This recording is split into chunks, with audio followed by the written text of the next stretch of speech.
The gallery erupted. Park Jae-won crushed Min-sok's wrist, guns drawn everywhere. Security surrounded them. Zara's heart stopped. Is this the same man who studied her paintings? Now he looked like death in a suit. Welcome to K-AFRIQUE TV. Subscribe for intense tales like this. The envelope arrived on a Tuesday, unmarked, slipped under the door of Zara Okonkwo's studio apartment like a threat wrapped in silence. She stared at it from across the room, hands frozen mid-motion over the canvas she'd been working on for 3 weeks. The painting was meant to be hopeful, vibrant yellows and oranges bleeding into each other, but her brush had betrayed her, adding shadows she hadn't intended. Dark corners that crept in like memories she couldn't outrun. She picked up the envelope. Heavy paper, expensive, the kind that whispered money and danger in the same breath. Inside, a single photograph and 3 words written in elegant Korean script that she'd learned to read during her 2 years in Seoul. Time is running. The photograph showed her, not recent but recent enough, standing outside the small art gallery in Itaewon where she taught painting classes to foreign students. Her locks were pulled back, paint staining her fingers, completely unaware that someone had been watching. Zara's pulse hammered against her throat. She moved to the window, peering through the gap in the curtains at the Seoul street below. Rain hammered the pavement, neon signs reflecting in puddles like fractured promises. A black motorcycle idled across the street, rider's helmet obscuring their face, but their attention was fixed on her building. She stepped back, heart racing. 2 years of carefully constructed invisibility shattered by a photograph and 3 words. Her phone buzzed, unknown number. She let it ring once, twice, then answered with trembling fingers. Zara Okonkwo. The voice was male, speaking Korean with an accent she couldn't place.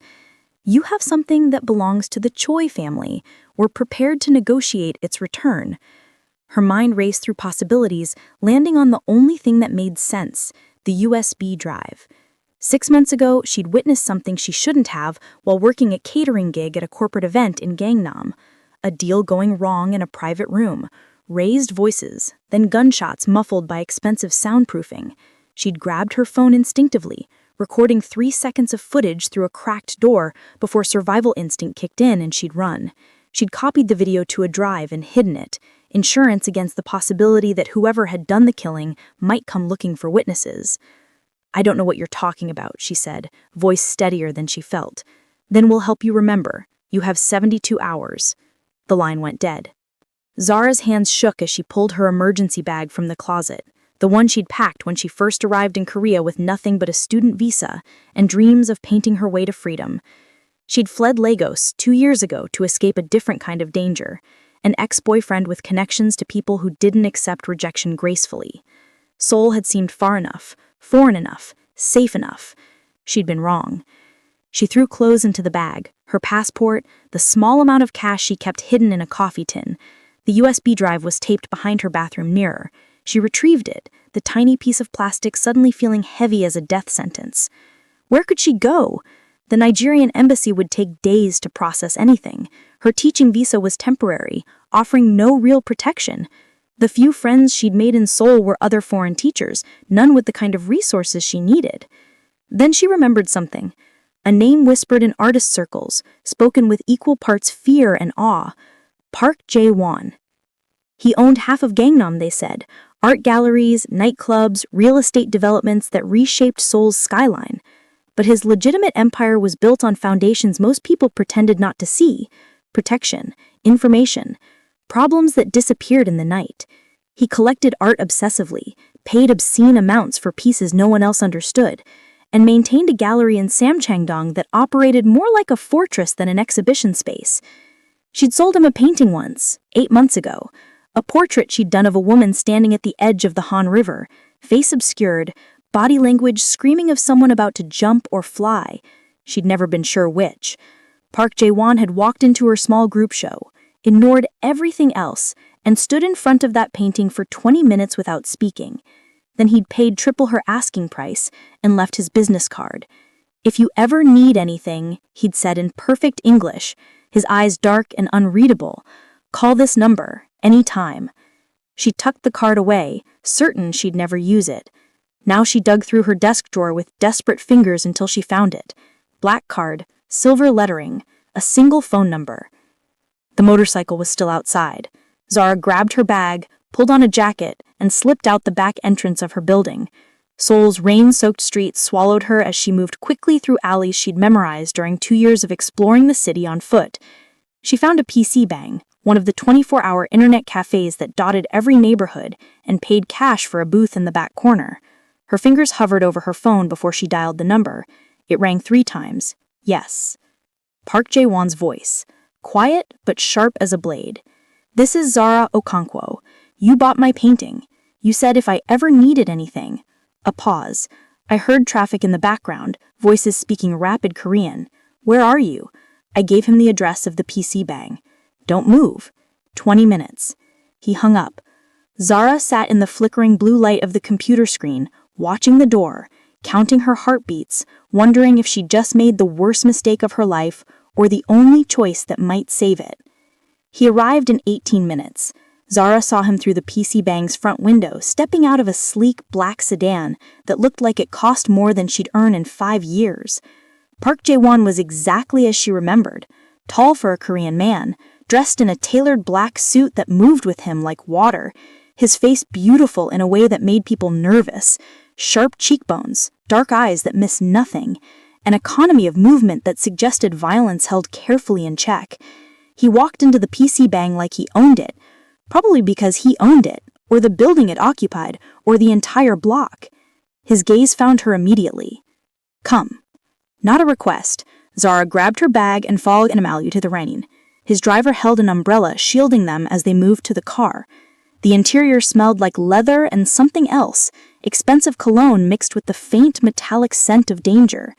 They drove in silence through Seoul's late-night traffic, heading away from the city center toward the mountains that ringed the northern districts. Zara watched the streets blur past, neon giving way to darkness, urban sprawl thinning into expensive neighborhoods where houses hid behind walls and gates. "Who's looking for you?" Park Jae-won finally asked, his voice carrying no judgment, just professional interest. "I don't know their names. They called themselves the Choi family. They think I have something of theirs." His jaw tightened, almost imperceptibly. "Do you?" She pulled out the USB drive. "I witnessed something I shouldn't have. 6 months ago, at a corporate event in Gangnam. I recorded 3 seconds before I ran." He took the drive, examined it, then pocketed it without asking to see the contents.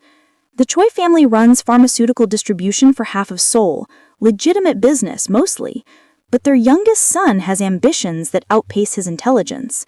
He's been moving synthetic drugs through their supply chains. If you have evidence of that, they'll kill you to protect it." Zara's stomach twisted. "Can you help me?" Park Jae-won turned to look at me directly for the first time since they gotten in the car. In the dim light, his eyes were unreadable. "Why did you paint that woman at the river?" The question caught her off guard. "What?" "The painting I bought. Why that image?" Zara swallowed. "Because I understood her. Standing at the edge trying to decide if jumping meant ending something or starting something." "And which did you decide it meant?" "Both. It always means both." Something shifted in his expression, too quick to name. "I'll help you, but protection isn't free, and I don't need money." Her pulse quickened. "Then what do you need?" "I'm opening a new gallery in Bucheon next month, contemporary African art, first of its kind in Seoul. I need someone who understands the work, can curate it, speak about it authentically, live on site, run the space." It was too generous, too convenient. "Why?" "Because I collect beautiful things," he said simply. "Art, information, people who interest me."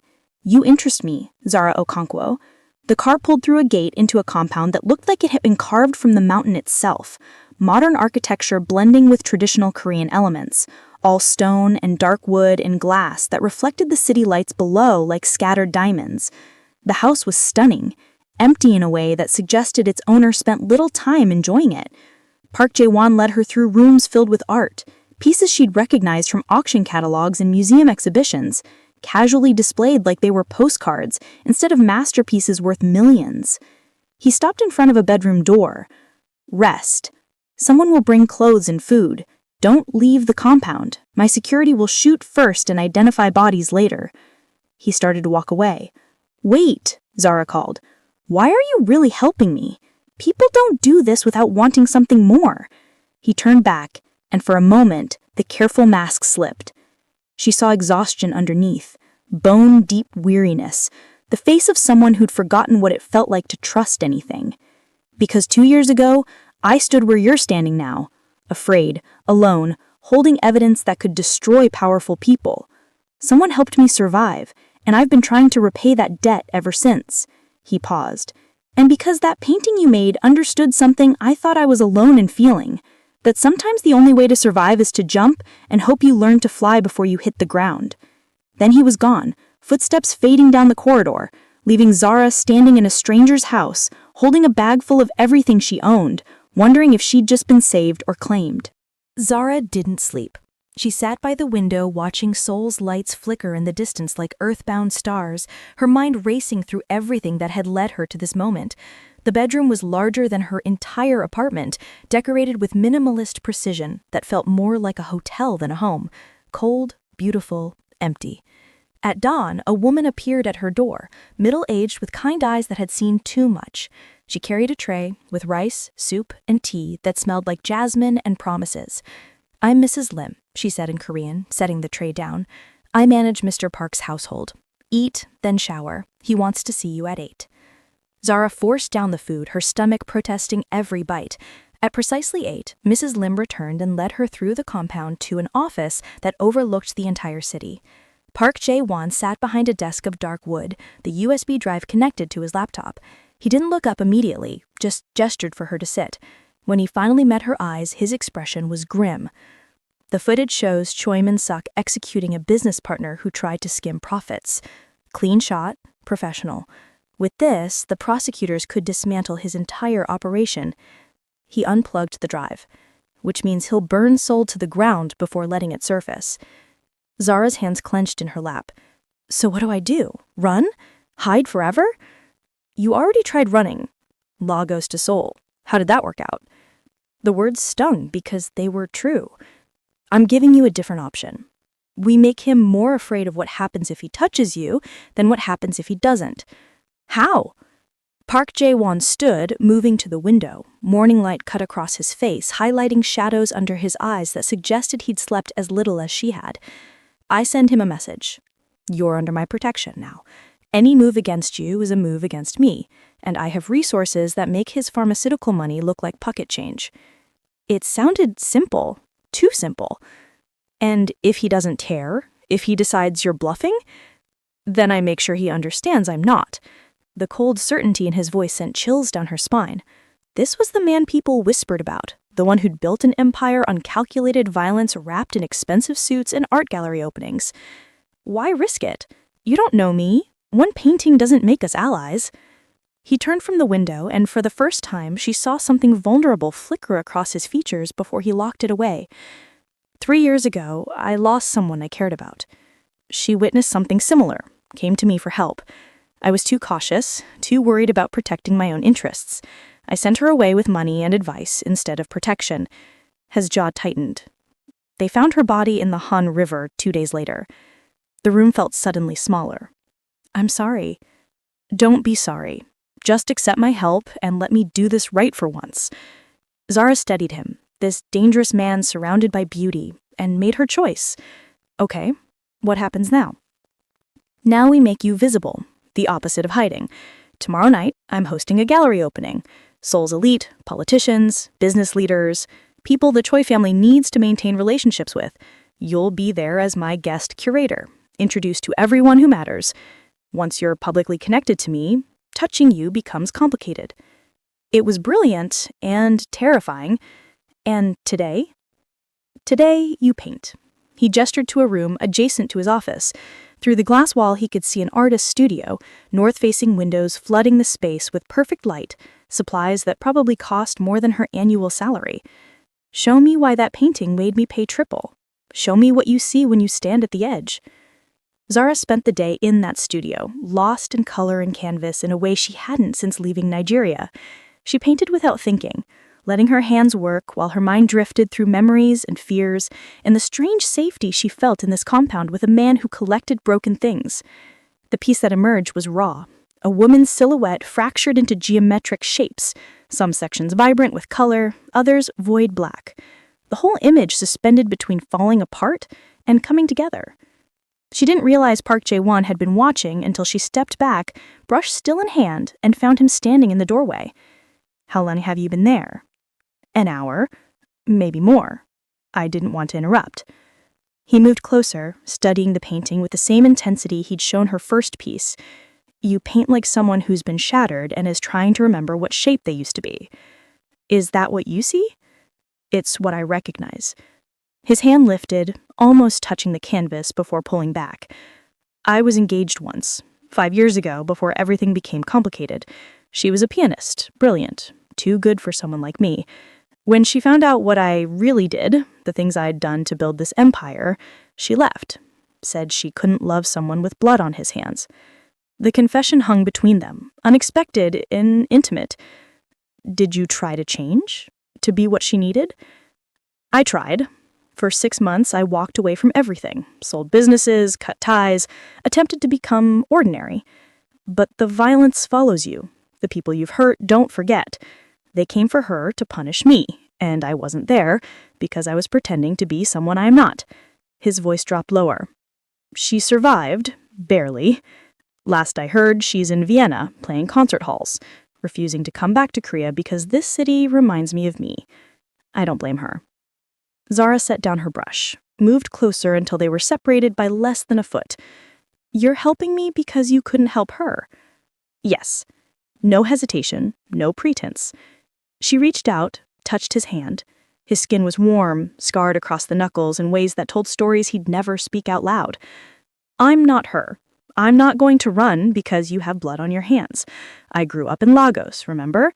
I know what the world really is. Beautiful and brutal and complicated, just like that painting you bought." Something in his eyes shifted, ice cracking to reveal heat underneath. "Zara, don't."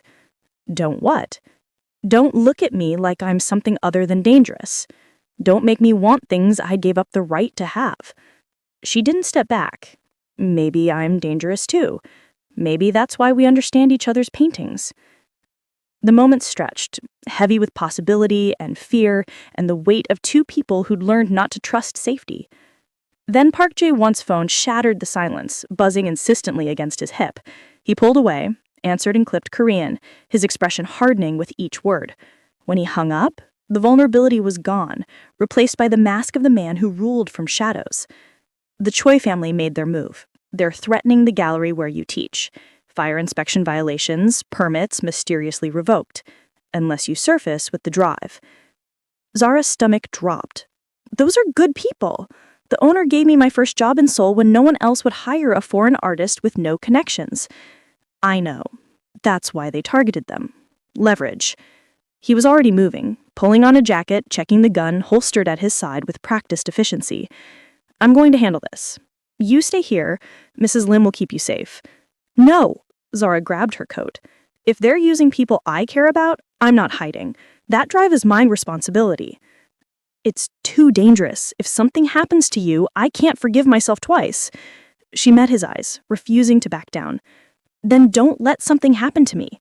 You said you'd protect me, so protect me while I do the right thing." For a long moment, he studied her, calculating odds and consequences in a mind trained to see 10 moves ahead. Finally, he nodded once, sharp and decisive.